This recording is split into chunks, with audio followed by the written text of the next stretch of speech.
né? Havia uma previsão também, vocês lembram, só que ele mudou.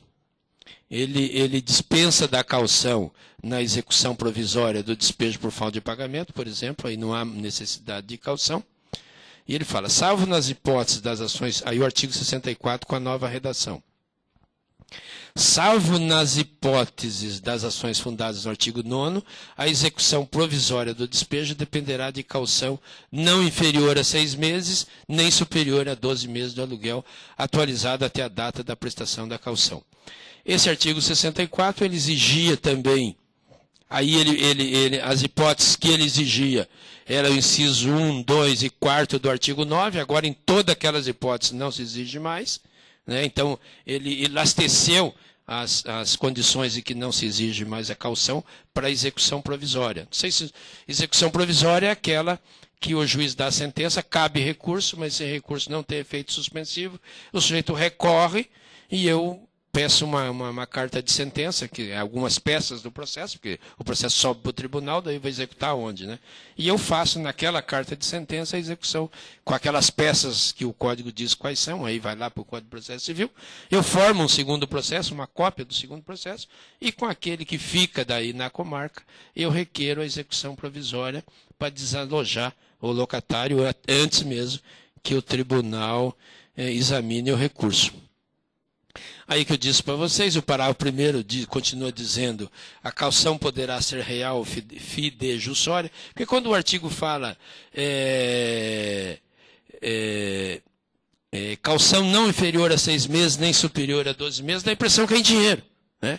Mas o parágrafo primeiro já fala que a caução poderá ser real ou fidejussória e será prestada nos autos da execução provisória. Lá, naquela carta de sentença que eu pedi, é lá que eu vou prestar a caução. Agora, em todos os casos do artigo 9º, eu já dizia para vocês, a execução provisória não precisa de caução. Em que pese o artigo falar em valor do aluguel, né, não precisa ser em dinheiro. Não precisa se assustar, senão, imagine, como é que você vai... Né? As pessoas às vezes não têm essa... Então ele admite, a lei admite a caução real. O que é isso? Quando a garantia for oferecida diretamente sobre um bem. Você vai lá e oferece um imóvel, um carro, um computador, um acordeon, né, uns garfos lá, para valer como garantia. Do que é essa garantia? Essa caução é para quê? Se a ação for no tribunal e lá os desembargadores decidirem que a sentença do juiz estava errada, que a ação é improcedente, essa caução que você fez vai se reverter em favor do locatário. Essa é a finalidade dessa caução. Ela baixou de 12 a 18 meses de aluguel para 6 a 12. Ficou razoável, acredito, né? Então, você pode prestar a caução real, que eu dizia, que é aquela que você oferece um bem, ou a fidejussória. O que é isso? Que é a fiança prestada por outrem, por uma terceira pessoa. Você arruma a chamada caução por fiança judicial, né?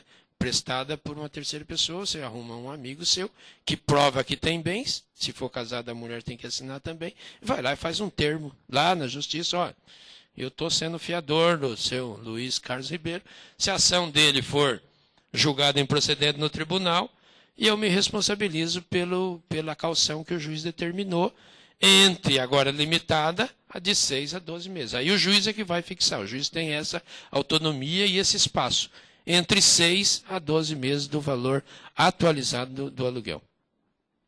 Aí o parágrafo 2º já fala, ocorrendo a reforma da sentença ou da decisão que concedeu liminarmente o despejo, o valor da caução reverterá em favor do réu como indenização mínima das perdas e danos, podendo este reclamar em ação própria, daí se ele quiser mais que isso, ele vai ter que mover uma ação e provar que teve prejuízo maior, a diferença pelo que exceder. Depois do 64, nós vamos para o artigo 68, que ele cuida da ação revisional, alterações no procedimento da ação revisional. Então, hoje a redação está assim. Na ação revisional de aluguel, que terá o rito sumário, observar-se-á o seguinte. A redação anterior, que diferenciou aqui, é só porque ela chamava de rito sumaríssimo.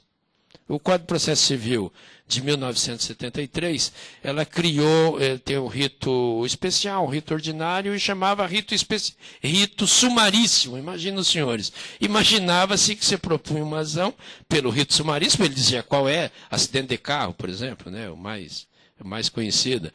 Então chamava de rito sumaríssimo porque havia uma previsão que em 90 dias aquela ação ia terminar. Então ele criou na ação revisional esse rito sumário. A lei já previa, só que chamava ele de sumaríssimo, que eu falei para vocês, mas não alterou nada no inciso primeiro, no caput do artigo. Aí ela fala que os requisitos da petição inicial não interessa muito para nós. E o inciso segundo, ele estabeleceu: a designar a audiência de conciliação, o juiz, se houver pedido e com base nos elementos fornecidos tanto pelo locador como pelo locatário. Aqui a novidade é que ele criou a figura do locatário, ele previa isso só para o locador, na redação anterior. Ou nos que indicar, veja bem, o juiz, se houver pedido, isso na ação revisional, se houver pedido e com base nos elementos fornecidos tanto pelo locador como pelo locatário, ou nos que indicar, fixará aluguel provisório que será devido desde a citação nos seguintes modos. Ele desdobrou essa parte final aqui em duas alíneas, a A e a B. Será devido nos seguintes modos. Ele já tinha a figura do aluguel provisório, no caso do locador ajuizar a ação revisional, e ele criou a figura do locatário. Em ação proposta pelo locador, o aluguel provisório não poderá ser excedente a 80% do pedido, né? Você está pagando 1.000, você entra dizendo que o valor de mercado é 2, o juiz pode fixar até o limite de 80% desses 2.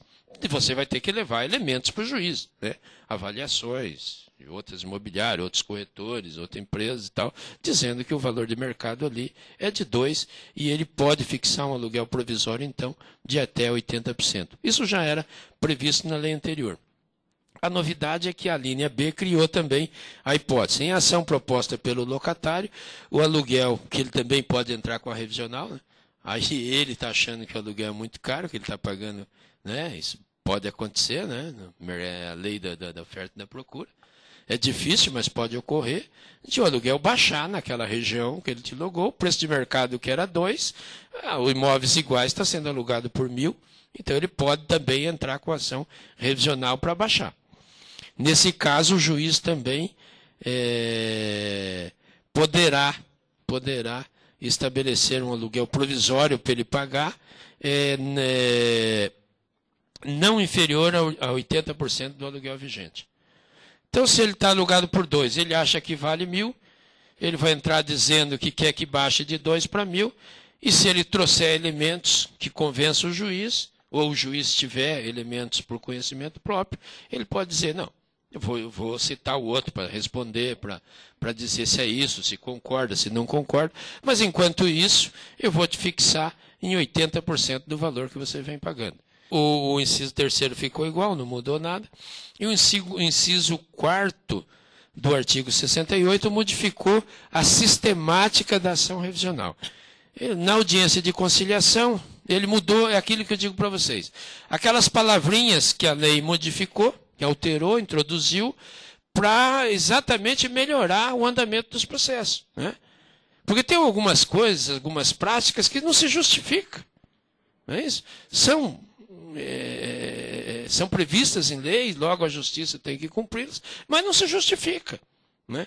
Se vê logo que o legislador, ao elaborar aquela lei, ele não tinha essa vivência com os processos e não teria feito daquele jeito. E agora me parece até que quem fez essas alterações são pessoas que tinham alguma experiência com tramitação processual.